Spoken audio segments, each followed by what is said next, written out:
Bismillahirrahmanirrahim. Assalamualaikum warahmatullahi wabarakatuh. Innal hamdalillah nahmaduhu wa nasta'inuhu wa nastaghfiruh wa na'udzu billahi min shururi anfusina wa min sayyiati a'malina. May yahdihillahu fala mudilla lahu wa may yudlilhu fala hadiyalah. Asyhadu an la ilaha illallah wahdahu la syarikalah wa asyhadu anna Muhammadan abduhu wa rasuluhu la nabiyya ba'dah. Ikhwati fillah, hadirin hadirat, Bapak Ibu-ibu yang dimuliakan Allah. Mari kita awali kajian kita dengan bersyukur dan memuji Allah Subhanahu wa taala. Alhamdulillah pada malam hari ini kita kembali diizinkan oleh Allah Subhanahu wa taala untuk mendapatkan pahala dan keberkahan melalui duduk di majelis ilmu. Mudah-mudahan majelis ilmu yang kita ikuti selalu bisa mendatangkan ketenangan jiwa, selalu bisa membuat kita diliputi oleh rahmat dan kasih sayang Allah. Mudah-mudahan kita senantiasa mendapatkan doa-doa baik dari para malaikat-malaikat Allah yang mulia. Kita berharap ilmu yang diberikan oleh Allah itu harus selalu bisa mendatangkan rasa takut, harus selalu bisa meningkatkan ketakwaan kita, karena tidak ada makna dari sebuah ilmu kalau seandainya tidak melahirkan rasa takut kita kepada Allah Azza wa Jalla. Innama yakhshallaha min ibadihi al-ulama. Mudah-mudahan di masa-masa yang akan datang kita selalu dimudahkan untuk menikmati indahnya taman surga ini. Ikhwati fillah, sebagai umat Nabi Muhammad sallallahu alaihi wasallam, maka sewajarnya pula lah kita untuk senantiasa mengucapkan selawat dan salam, mengucapkan doa-doa baik untuk beliau, untuk dia yang sangat berjasa dalam kehidupan kita. Kalaulah dia tidak diutus oleh Allah membawa sebuah risalah, niscaya kita tidak tahu bagaimana cara menyembah Allah yang benar. Kalaulah dia tidak datang membawa syariat Islam, kita tidak tahu mana yang halal, mana yang haram, mana yang baik, mana yang buruk. Sekarang semuanya sudah terang. Al-halal bayyin, wal haram bayyin. Yang halal itu semuanya sudah terang, jelas. Yang haram juga sudah jelas. Wa bainahuma umurun mustabihat. Ada perkara-perkara yang samar yang kita harus berhati-hati. Kedepankan kehati-hatian kita, waspada kita terhadap hal-hal yang jangan-jangan di dalamnya ada perkara-perkara yang memang membuat kita terjerumus kepada nerakanya Allah Subhanahu wa ta'ala. Kita berharap mudah-mudahan selawat yang kita ucapkan untuk beliau tersambung pula kepada keluarga-keluarganya yang mulia dan sahabat-sahabatnya yang mulia, serta siapa saja yang mengikuti jalannya sampai hari kiamat nanti. Kita berharap mudah-mudahan di hari mahsyar semua kita bisa mendapatkan syafaat dan pertolongan dari beliau. Amin, amin ya rabbal alamin. Ikhwati fillah, ma'asyiral hadirin wal hadirat, rahimani Allahu wa iyyakum. Tema kita pada malam hari ini adalah mencoba untuk memahami dan mendalami hakikat sebuah istilah yang sering terjadi kekeliruan, yang sering terjadi hal-hal yang ternyata tidak seperti itu. Istilah yang saya maksud adalah wasitiyah. Sering diartikan wasitiyah itu moderat. Umat Islam ini umat yang moderat. Syariat Islam ini syariat yang moderat. Di dalam Al-Quran itu diambillah satu kata, ada di situ ummatan wasata. Wa kadzalika ja'alnakum ummatan wasata litakunu syuhada'a 'alan nas wa yakunar rasulu 'alaikum syahida. Kami telah menjadikan kalian, kata Allah Subhanahu wa taala, ummatan wasata, umat wasata. Kalau kita tengok penafsirannya oleh para ulama, itu khiyaran adalah umat pilihan, umat yang adil, umat yang pertengahan. Itu sering dimaknai. Kalau dibawa kepada bahasa kerennya itu disebut dengan umat yang moderat. Moderat memang Islam itu. Tidak ada yang lebih moderat daripada Islam. Kalau seandainya dipahami secara benar. Kalau dipahami secara baik. Karena banyak sekali terjadi kesalahan-kesalahan, bahkan ada sesuatu yang dipaksakan untuk dimaknai sebagai moderasi dalam beragama. Maka ada yang mengatakan moderasi dalam beragama itu saling menghargai. Saling menghargai dari dulu kita diajarkan oleh Nabi kita. Cuma kadang-kadang saling menghargainya juga kebablasan. Apakah dengan moderasi itu kita harus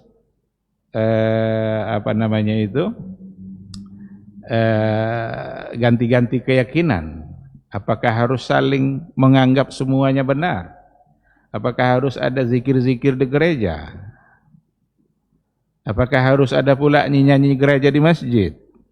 Apakah itu yang dianggap toleransi? Ternyata itu semua tidak benar. Itu sesuatu yang dipaksakan masuk ke dalam istilah wasata, tetapi sebenarnya tidak seperti itu. Maka malam hari ini saya ingin berbagi dengan kita bersama. Saya punya sebuah buku yang membahas salah satu dari bahasannya adalah apa yang akan kita bahas pada malam hari ini.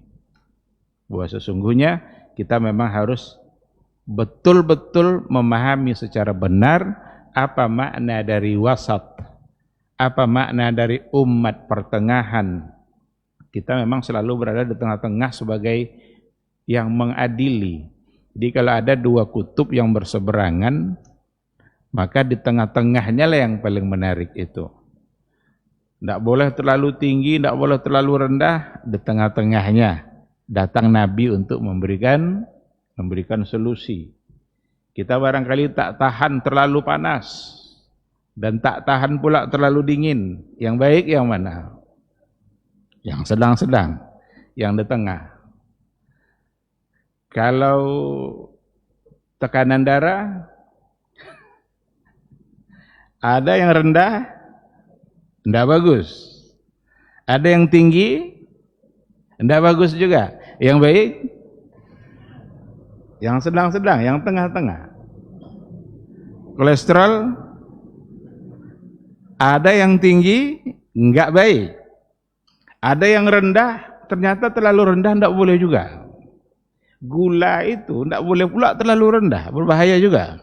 Tapi tidak pula boleh yang baik, yang sedang-sedang, yang tengah-tengah. Itulah syariat Islam sebenarnya. Jadi berada pada posisi sebagai pengadili dia. Dia sebagai hakim untuk memberikan kebaikan pada semua sisi. Jadi terhindarlah dari dua kutub yang berseberangan, dua kutub yang berbeda.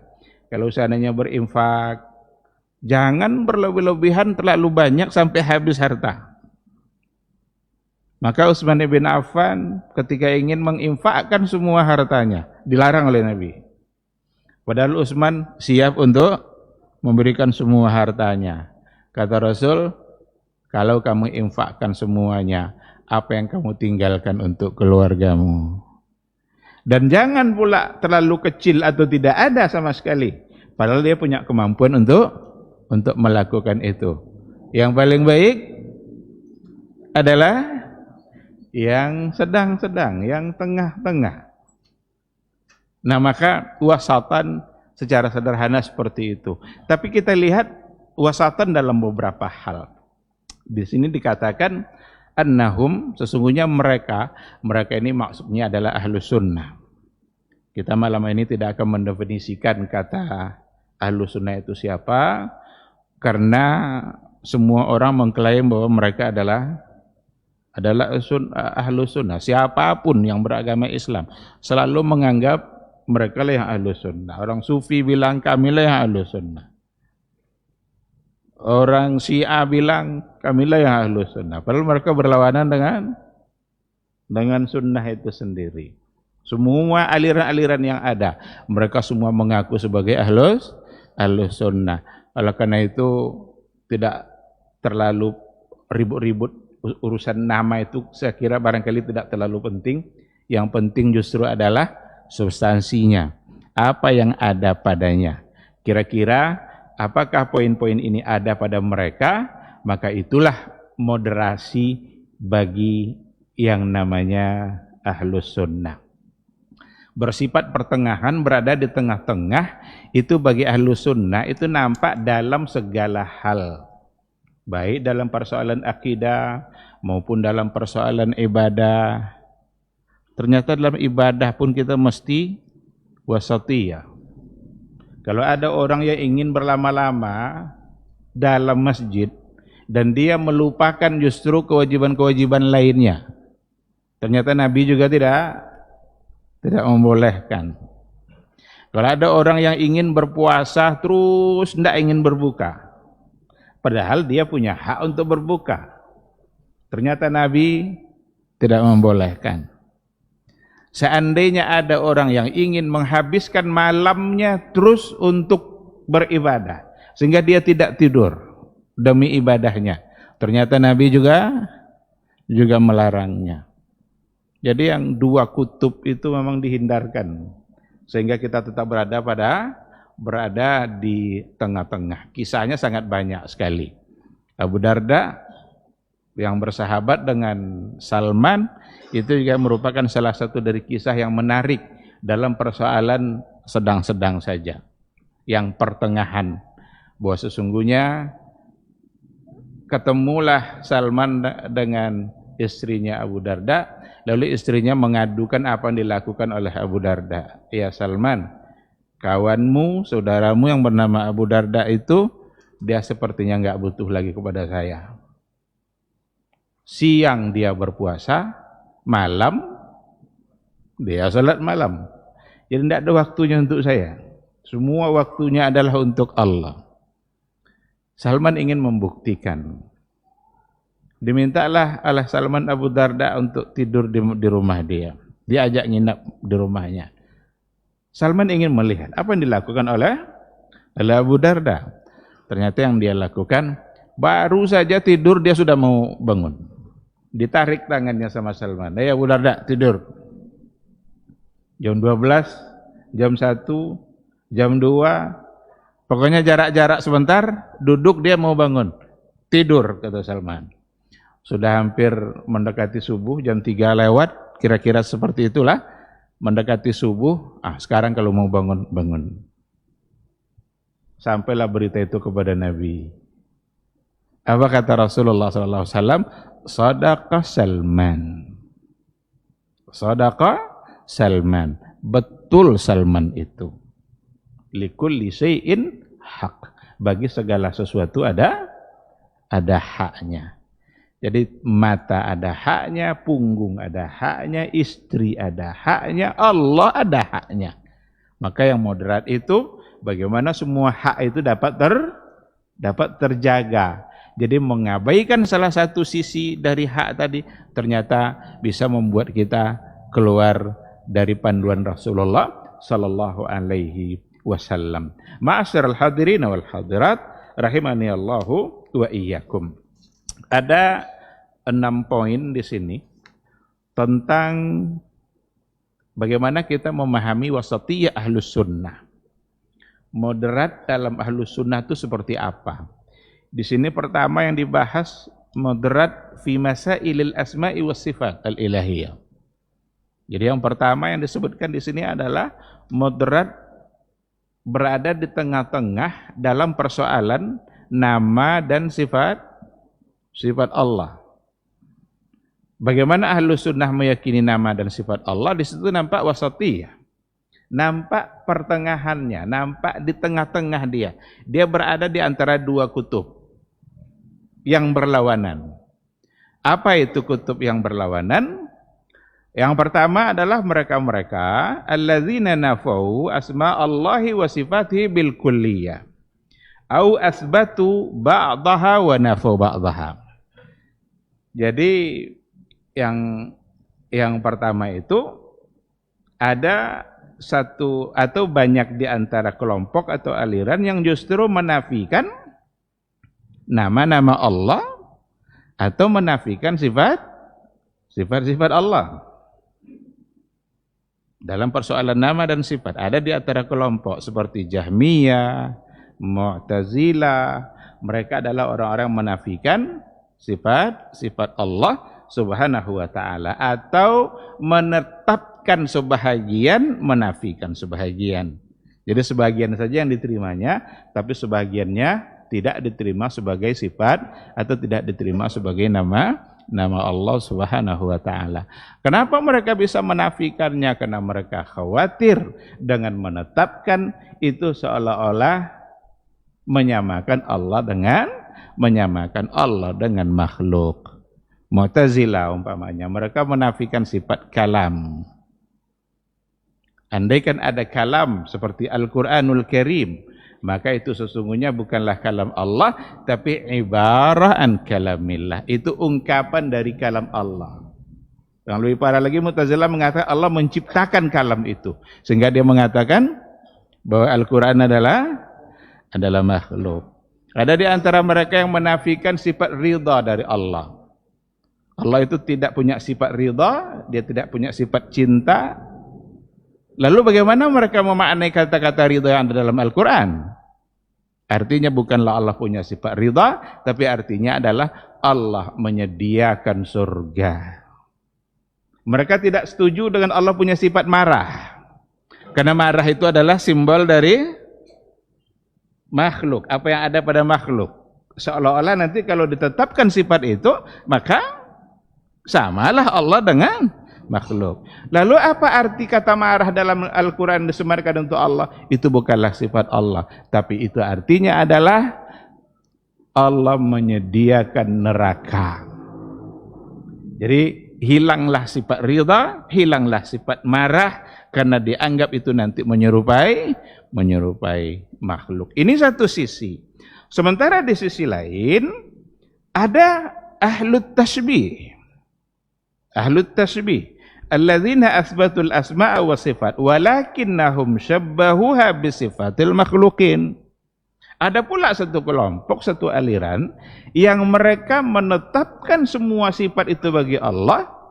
Allah marah, Allah suka, Allah bisa ridha punya sifat itu, Allah berbicara, walakinnahum, tetapi mereka syabbahuha bisifatil makhlukin.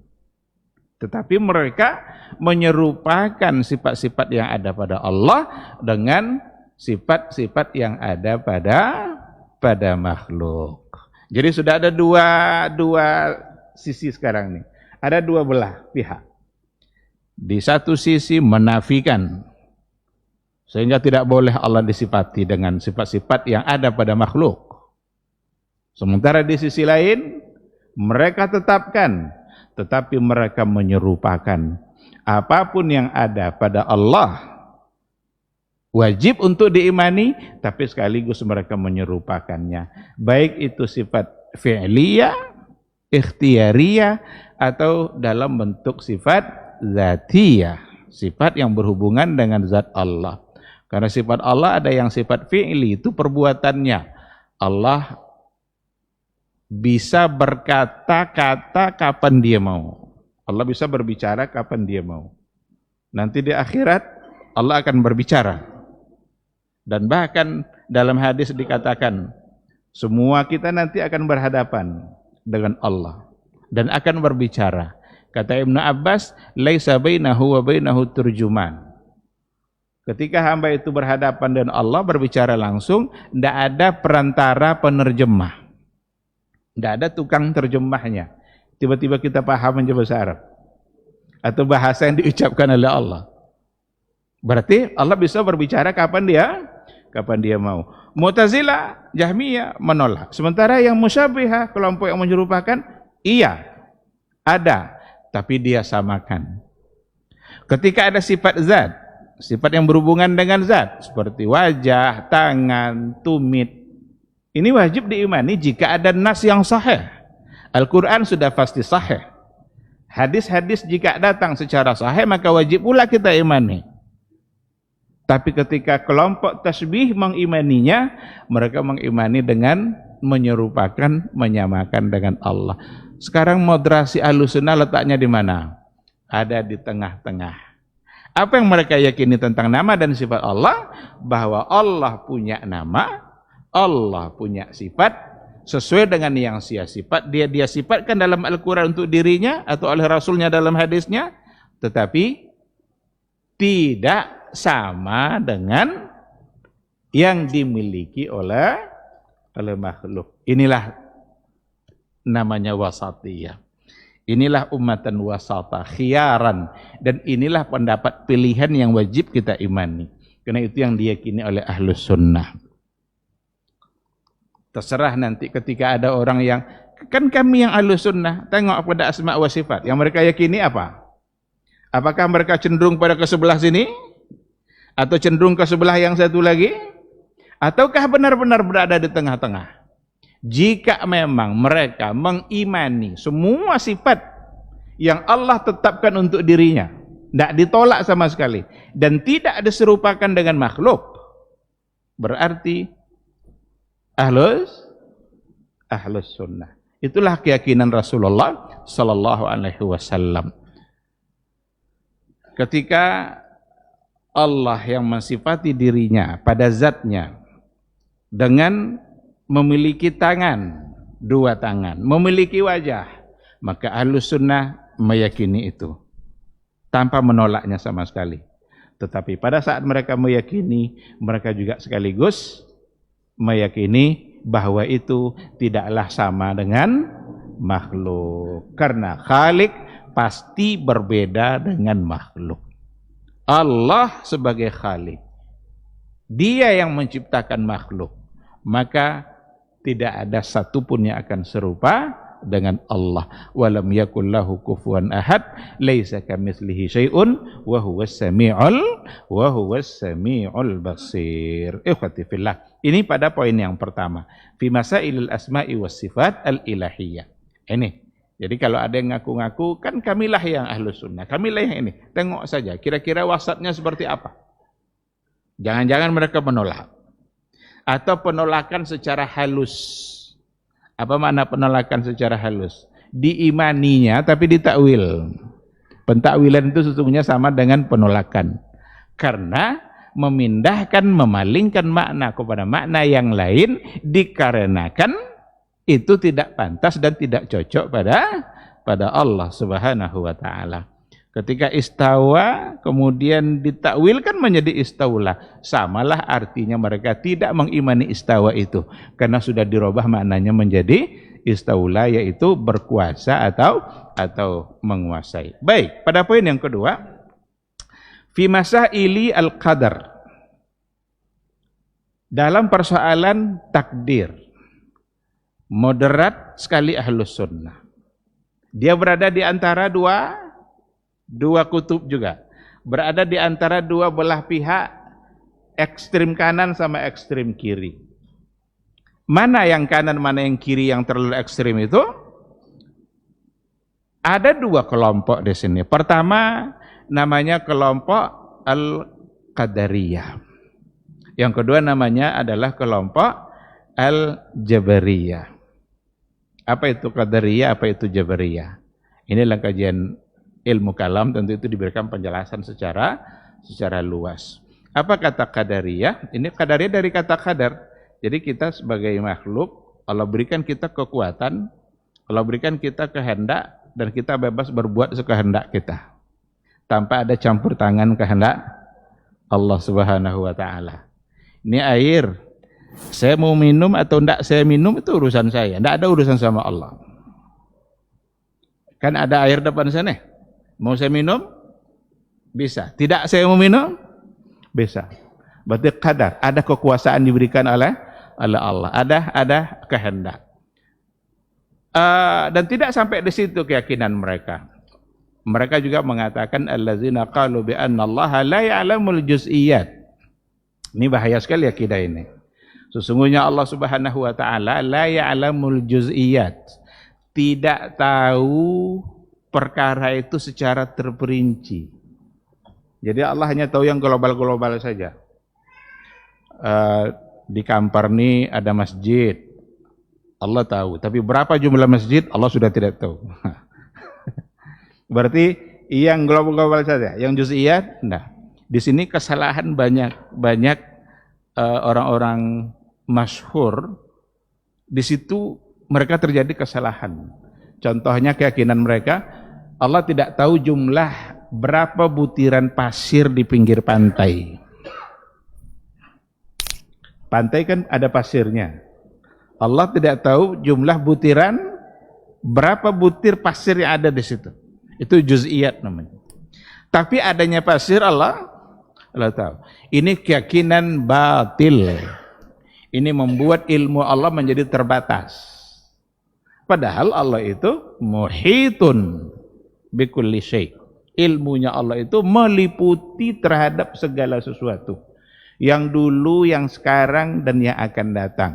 Jumlah, warna, bentuk, semua ada dalam ilmunya Allah Subhanahu wa ta'ala. Bahkan Allah lebih tahu sesuatu itu, meskipun kita tidak tahu padahal kita ada di dekat sesuatu itu. Nah, jadi ketika ada nanti ayat-ayat yang mengatakan aqrabu ilaihi min hablil warid wa huwa ma'akum aina ma kuntum wa huwa ma'ahum aina ma kanu. Dialah Allah yang bersama kamu dimanapun kamu berada, bersama mereka dimanapun mereka berada. Aqrabu ilaihi min hablil warid. Allah lebih dekat daripada urat nadinya sendiri. Ini sesungguhnya yang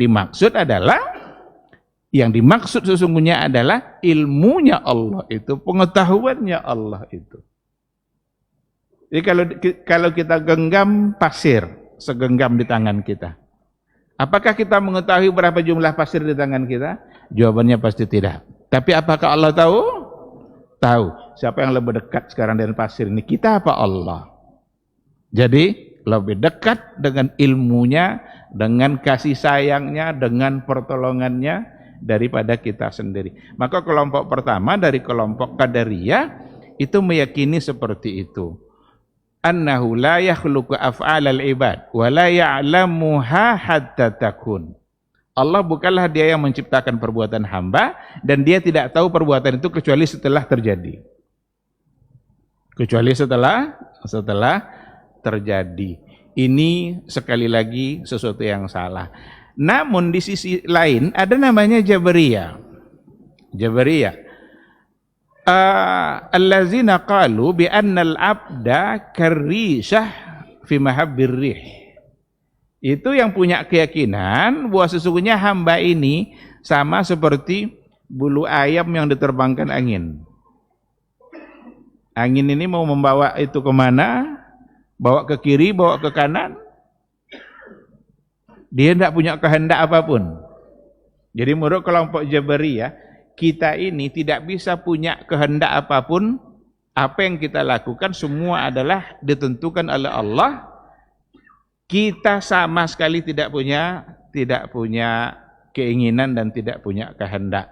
Wa annahu majburun ala fi'li syarri. Nah, sini nanti mulai datang kesalahannya, bahwa sesungguhnya hamba itu dipaksa untuk berbuat maksiat, berbuat salah. Jadi kalau ada hamba berbuat salah, berarti itu adalah bukan karena kehendak hamba, tapi kehendak Allah. Karena hamba tidak punya irada, tidak punya kehendak apapun. Semua ditentukan oleh Allah. Berarti ini lawan yang tadi. Jadi lawan dari Qadariyah. Wala ikhtiyara lahu fi dzalik. Tidak ada pilihan apapun yang ada pada dirinya dalam persoalan itu. Karena semua adalah atas kehendak Allah. Kita sudah tahu ada dua kutub yang berlawanan sekarang ini. Di satu sisi mengatakan kita berkehendak mutlak, tidak pula ada kehendak Allah. Sementara di sisi lain kita tidak punya kehendak apapun. Sama sekali. Bahkan saat berbuat kejahatan pun, semua itu adalah kehendak Allah tanpa ada keinginan hamba. Wa amma ahlus sunnah, adapun ahlus sunnah, mereka menunjukkan sikap yang sangat moderat. Fa innahum yuthbitu lil abdi masyi'a wa ikhtiyara wa irada, walakinnaha makhluqatul lillah dakhilatun fi iradatihi. Keyakinan Ahlus Sunnah mengatakan bahwa sesungguhnya hamba itu memiliki kehendak, memiliki iradah. Allah memberikan kemampuan berkehendak pada hamba. Kalau kita haus, kita mau minum itu kehendak kita atau tidak? Kehendak kita. Kalau kita lapar, kita mau makan itu kehendak kita atau tidak? Apa bukti kehendak kita? Kita cari tempat makan itu. Berarti ada kehendak kita. Tetapi kehendak hamba itu selalu tunduk kepada kehendak Allah Subhanahu wa ta'ala. Apa yang dikehendaki oleh seorang hamba tidak mungkin terjadi kecuali sesuai dengan yang dikehendaki oleh Allah Subhanahu wa ta'ala. Maka digabunglah kedua sisi yang baik dari sini, sisi yang baik dari sini, digabung menjadi satu. Bahwa sesungguhnya kita punya kehendak, betul. Karena Qadariyah mengatakan kita punya kehendak, cuma mutlak kehendak kita. Bahwa Allah punya kehendak dalam kehidupan kita, betul. Maka digabung. Seorang hamba ada keinginan, ada ambisi, ada cita-cita yang ingin dia dapatkan. Tetapi di dalam keinginan dia ada kehendak Allah. Dan yang akan terjadi dalam kehidupannya adalah yang dikehendaki oleh Allah Subhanahu wa ta'ala. Orang yang sakit punya keinginan tidak dia untuk sehat? Ada irodahnya tidak untuk mendapatkan kesehatan? Ada, beli obat, pergi dia ke dokter. Tapi apakah kesembuhan itu pasti dia dapatkan dari kehendak dia? Jawabannya tidak. Kapan dia sehat itu sesuai diatur oleh kehendak Allah Subhanahu wa ta'ala. Ada orang yang sehari 2 hari disehatkan oleh Allah karena dia menghendaki. Ada orang yang 3 hari, 4 hari baru diberikan kesehatan oleh Allah Subhanahu wa ta'ala. Ada orang yang hari ke-5 ternyata diwafatkan oleh Allah Subhanahu wa ta'ala. Karena itu kehendak kita ada, tapi kehendak kita tidak akan pernah keluar dari kehendak Allah Subhanahu wa ta'ala. Mahasiswa yang masuk kuliah, saya yakin semua mereka ingin selesai dalam waktu yang cepat. Maka baik-baiklah mereka belajar. Habiskan waktu, beli buku, temui dosen. Tapi apakah semua selesai tepat waktu? Itu menunjukkan bahwa ada kehendak Allah yang bermain di situ. Andaikan pendapatnya Qadariyah bisa diterima, maka semua mahasiswa akan selesai sesuai dengan yang dia kehendaki. Tapi ternyata bervariasi. Kalaulah pendapat Qadariyah itu bisa diterima, maka semua yang sakit akan bisa sehat sesuai dengan waktu yang dia kehendaki. Tapi ternyata yang terjadi tidak seperti itu. Itu semua menunjukkan ada satu kehendak yang tidak bisa kita tolak dalam kehidupan kita, di mana kehendak kita harus selalu tunduk kepada kehendak Allah Subhanahu wa ta'ala. Ikhwati fillah, ma'asyiral hadirin wal hadirat, rahimani Allahu wa iyyakum. Kita ambil poin yang berikutnya, bagaimana keyakinannya Ahlus Sunnah yang moderat itu fi mas'alati karamatil awliya,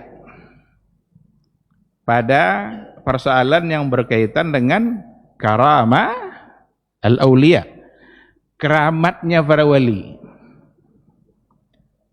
Dia belum disebut wali kalau belum bisa terbang.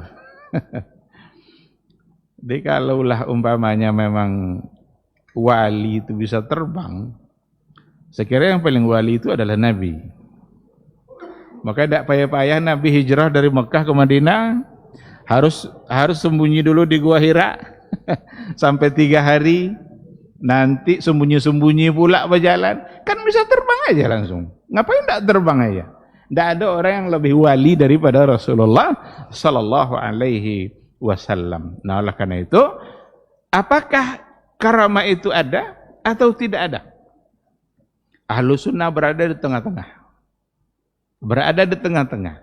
Hum wasatun bainal ladzina ankaruha wa nafauha bil kulliyah wa bainal ladzina balagu fiha wa fi sya'nis salihin hatta rafa'u ba'dahum ila manzilatir rububiyah. Jadi ada dua sisi, ada di antara orang, di antara kelompok angkaru karamatul auliya, mereka mengingkarinya, mereka menafikan. Itu tidak ada, itu omong kosong. Itu tidak mungkin ada. Bil kulliyah, mereka nafikan secara keseluruhan.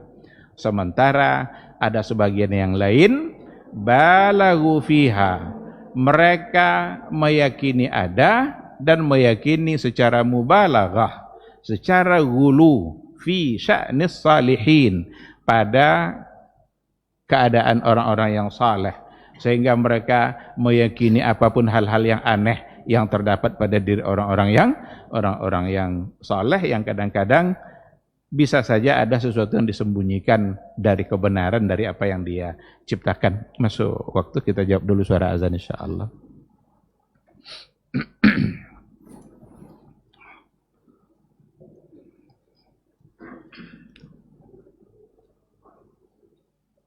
Allahu Akbar, Allahu Akbar.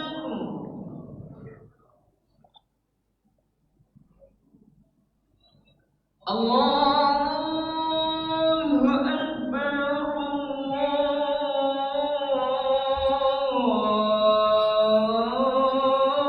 Allahu Akbar.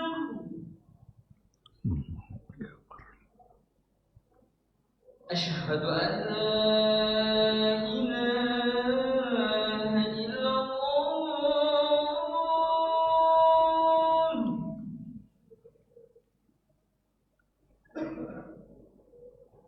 أشهد أن لا إله إلا الله.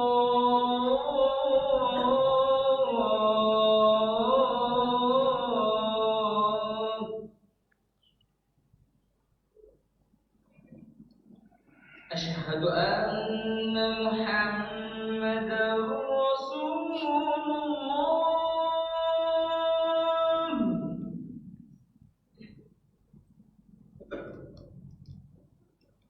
أشهد أن محمدا رسول الله.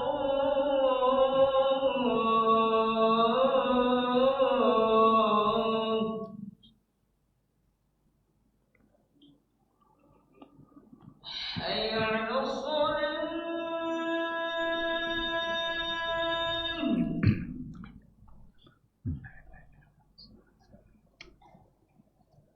حي على الصلاة.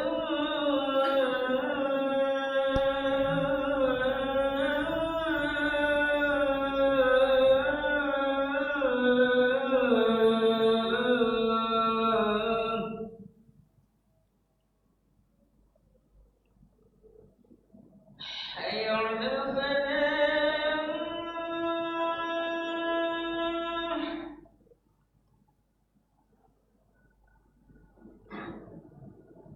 حي على الفلاح.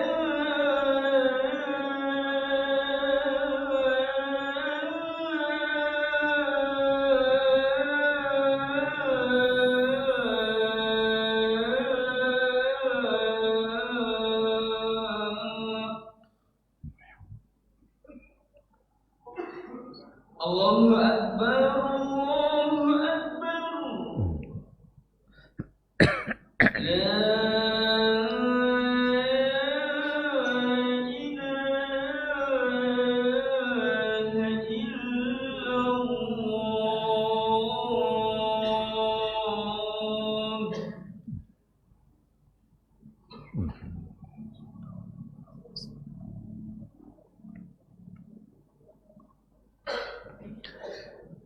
Bismillahirrahmanirrahim. Alhamdulillah wassalatu wassalamu ala Rasulillah wa ala alihi wa sahbihi wa mawala. Ikhwati fillah, ma'asyiral hadirin wal hadirat, rahimani Allahu wa iyyakum. Tadi kita sudah ada pada poin fi mas'alati karamatil auliya. Bagaimana ahlus sunnah secara moderat dalam memahami persoalan karamatul auliya. Kelebihan-kelebihan kemuliaan. Karamah itu artinya kemuliaan. Kemuliaan yang diberikan oleh Allah pada orang-orang yang saleh. Apakah itu ada? Dua sisi tadi. Yang pertama mengatakan tidak ada. Yang kedua mengatakan ada tapi berlebihan. Seperti apa berlebihannya? Balagu fi sya'nis salihin hatta rafa'u ba'dahum ila manzilatir rububiyah. Saking berlebihannya, ada yang percaya terjadi pada orang-orang soleh, bahkan menempatkan mereka memberikan unsur-unsur ketuhanan yang ada pada dirinya. Dan orang mudah percaya, inilah bentuk hulunya itu. Ketika ada orang yang mengatakan para wali itu mengaku-ngaku dia bisa sampai ke Lauhul Mahfuz. Jadi bisa dia nengok Lauhul Mahfuz itu, besok apa yang terjadi, nampak dia di Lauhul Mahfuz itu. Ada yang mengatakan ada wali yang bisa 70 kali Isra Mi'raj dalam sehari semalam. Kan lebih hebat dari Nabi. Nabi sekali seumur hidup dia Isra Mi'raj. Itu pun karena Allah berkehendak. Ini yang begini-begini, ini namanya al-ghulu fi sya'nis salihin dalam persoalan karamah. Maka ahlus sunnah itu ada di tengah-tengah. Apa keyakinan ahlus sunnah? Asbatu hadhil karamat li salihin al-atqiya. Mereka menetapkan dan percaya adanya karamah pada para wali, orang-orang yang bertakwa, orang-orang yang saleh. Karena kata wali itu juga harus diluruskan. Kata wali Allah itu bukanlah untuk orang-orang tertentu saja, bisa dihitung pakai jari. Wali Allah itu orang-orang yang beriman dan bertakwa kepada Allah. Itulah yang sebagai wali Allah, karena dia menjadikan Allah sebagai walinya. Ketika beriman kepada Allah, percaya kepada Allah, taat dan tunduk kepada aturan Allah, itulah sesungguhnya yang menjadi wali Allah. Maka ada orang-orang yang soleh yang diberikan kelebihan oleh Allah, tetapi tidaklah menempatkan mereka lebih daripada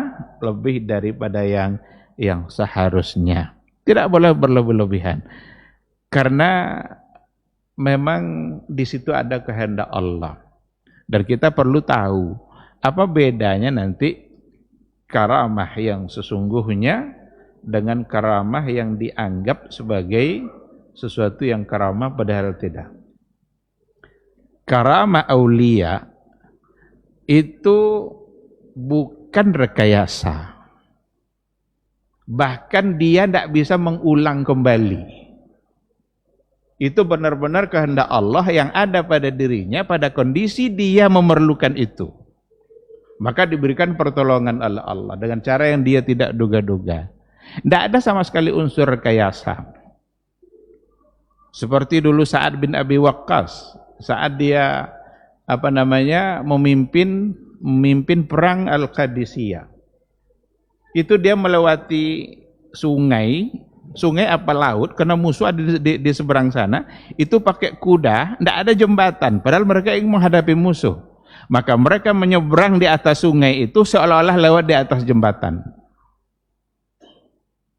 Karena mereka ingin membela Islam di seberang sana untuk melawan musuh. Allah yang menetapkan itu. Dan hanya sekali itu terjadi pada diri dia. Jadi tidak bisa diulang-ulang. Di Kolado kan diulang, tengok aku tidak bisa, tidak tolong dia bisa udahnya. Diulang-ulang berarti rekayasa, dan bisa-bisa itu sebenarnya adalah sihir. Maka ditulis oleh Syekhul Islam Ibn Taimiyah kitab yang menjelaskan itu. Al-Furqan baina auliya'ir rahman wa baina auliya'i syaitan wa auliya'ir rahman.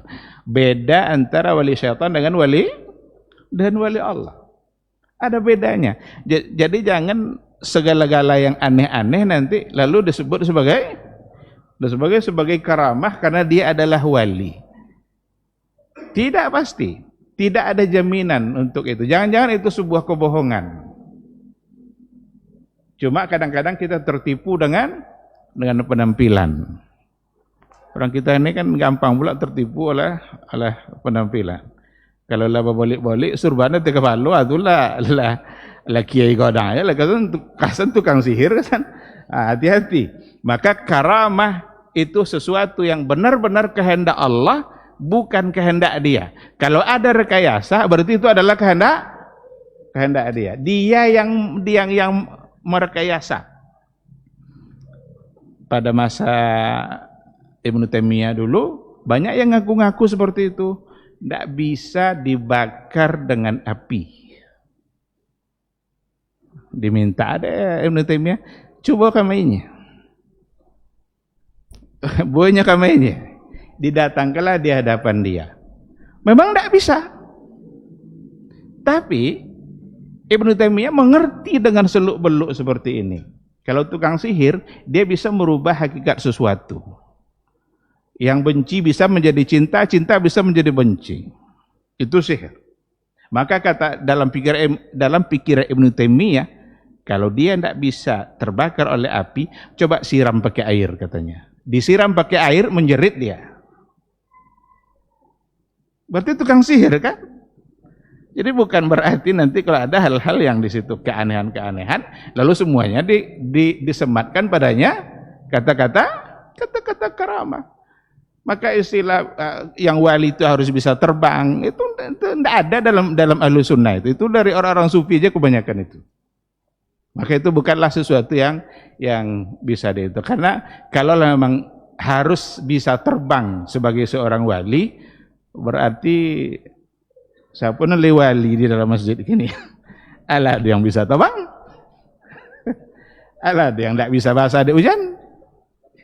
Berarti belum ada yang wali. Padahal wali itu bukanlah milik orang-orang tertentu, milik semua kita yang memang taat kepada Allah, maka akan disebut sebagai wali Allah. Baik, poin yang berikutnya. Moderasi nampak pada Ahlus Sunnah fi mas'alati ta'zimin Nabi. Pada masalah memuliakan Nabi. Memuliakan Nabi itu adalah ibadah yang luar biasa, bahkan bisa menyelamatkan kita di hari mahsyar. Tapi ada dua kutub yang berseberangan di sini. Ada di antara orang-orang yang allazina ghalau fi sya'nihi hatta asbahu alaihi sifatil uluhiyyah war rububiyah. Ada orang yang berlebih-lebihan dalam mencintai Nabi, sampai-sampai mereka saking gulunya mereka mencelupkan sifat-sifat ketuhanan, uluhiyah dan rububiyah yang ada pada Nabi, pada Rasulullah sallallahu alaihi wasallam. Padahal dia adalah Rasul. Dijadikanlah dia tempat meminta, sehingga dia yang mengabulkan doa, dia yang mengabulkan hajat-hajat kita. Itu ghulu. Tapi di satu sisi ada pula di antara kelompok al-jafa, ahlul jafa. Orang-orang yang kering cintanya terhadap Nabi. Lam ya'rifu lahu manzilah. Mereka tidak kenal kedudukan Nabi. Kita kalau baca apa yang disampaikan oleh orang-orang liberal, kelompok liberal, mereka memandang Nabi itu ya sebagai manusia biasa. Mereka kan sama dengan kita. Cuma mereka Rasul, dia Rasul. Tapi kan dia manusia. Jadi mereka lebih banyak memandang dari sisi manusianya. Benar Nabi manusia, tetapi manusia yang paling mulia yang Allah Subhanahu wa taala memberikan amanah risalah. Pada akhirnya nanti itu berpengaruh pada ketaatannya kepada Nabi.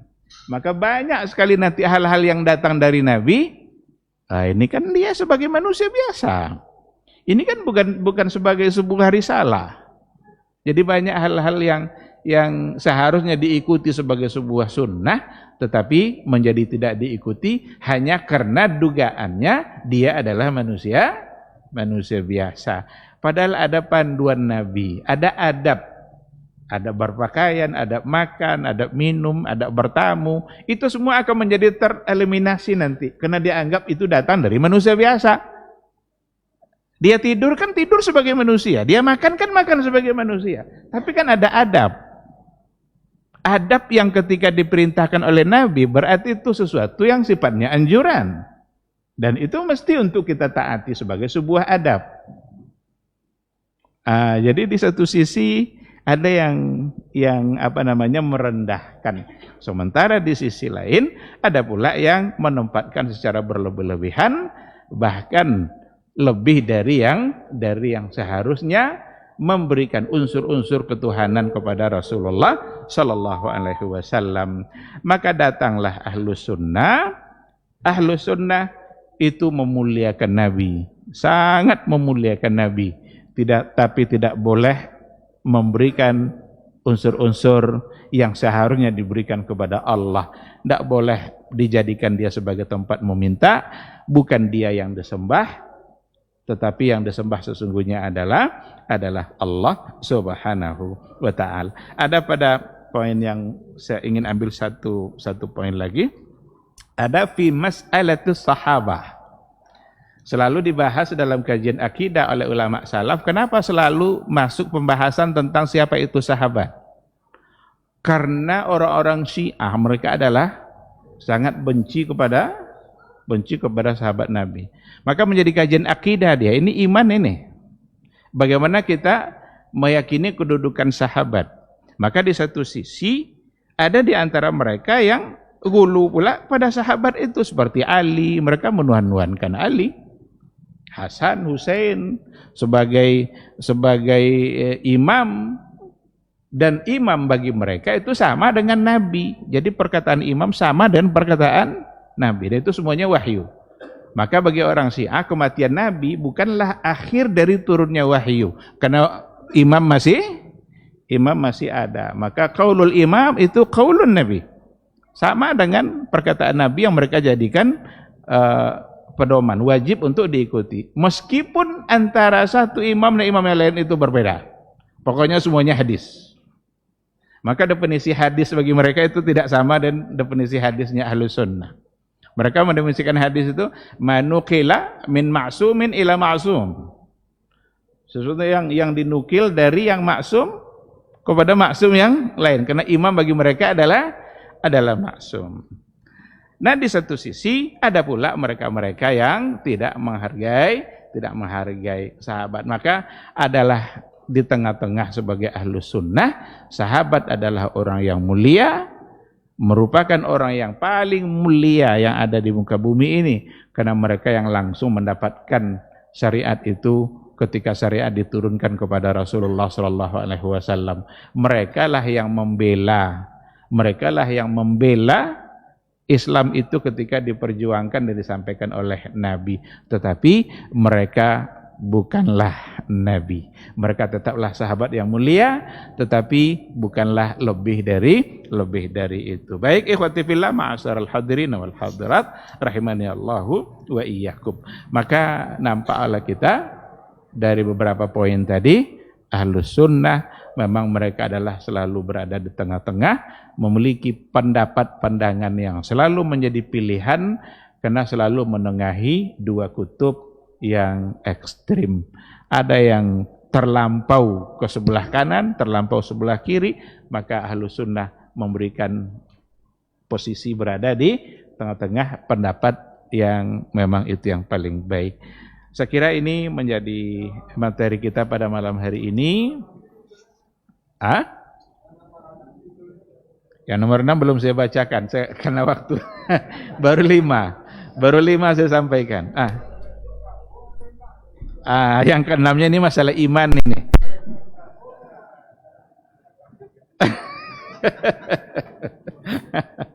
Yang keenam itu fi mas'alatil iman, dalam persoalan iman. Apakah iman itu bisa berkurang, bertambah, atau iman itu tetap? Ada antara dua kelompok, antara Khawarij dengan Murji'ah. Orang Murji'ah mengatakan iman itu kalau sudah terucap secara lisan itu tidak akan berubah lagi meskipun dia melakukan maksiat. Jadi kata mereka, perbuatan maksiat tidak berpengaruh kepada iman. Apa logikanya? Logikanya sama dengan orang kafir yang kekufurannya tidak akan berubah oleh kebaikan. Kalau orang kafir buat kebaikan, apakah status kufurnya lebih baik? Berarti tidak ada perubahan kan kekufurannya meskipun dia berbuat amal salah. Nah, katanya orang beriman, imannya tidak akan berubah pula meskipun dia melakukan perbuatan maksiat. Tapi itu salah. Jadi Khawarij bilang seperti itu. Sementara Murji'ah kebalikannya, mengatakan bahwa murtakibul kabir itu kafir. Pelaku dosa besar itu bisa membuat dia menjadi kafir. Kalau berzina, kalau mencuri, kalau durhaka, itu semua bagian dari dosa besar. Kalau dia lakukan, maka dia kafir. Jadi ekstrim yang satu lagi ekstrim mengatakan tidak ada perubahan. Datanglah Ahlus Sunnah. Ahlus Sunnah berada pada bagian pertengahan. Iman manusia itu bisa bertambah dengan ketaatan dan bisa pula berkurang disebabkan oleh kemaksiatan. Karena memang gambaran bertambah dan berkurang itu bisa kita temukan di dalam ayat-ayat dan hadis-hadis Rasulullah sallallahu alaihi wasallam. Wa idza tuliyat alaihim ayatuhu zadatuhum imana. Kalau dibacakan kepada mereka ayat-ayat Allah, bertambahlah iman. Berarti iman bisa bertambah dengan ketaatan, berkurang dengan kemaksiatan. Maka jika kita sudah melakukan maksiat, berarti saat itu iman kita sedang menurun. Agar iman bertambah lagi, maka lakukan ketaatan demi ketaatan. Ini yang keenam. Akhirnya tersampaikan juga. Barakallahu fiik. Baik, terima kasih. Mohon maaf agak terambil waktunya. Mudah-mudahan majelis kita diberkahi oleh Allah, bisa mendatangkan ilmu, iman, dan semoga Allah selalu memberikan petunjuk dan hidayah kepada kita supaya istiqamah di atas ilmu yang benar. Subhanakallah wa bihamdika asyhadu an la ilaha illa anta astaghfiruka wa atubu ilaik. Wassalamualaikum warahmatullahi wabarakatuh.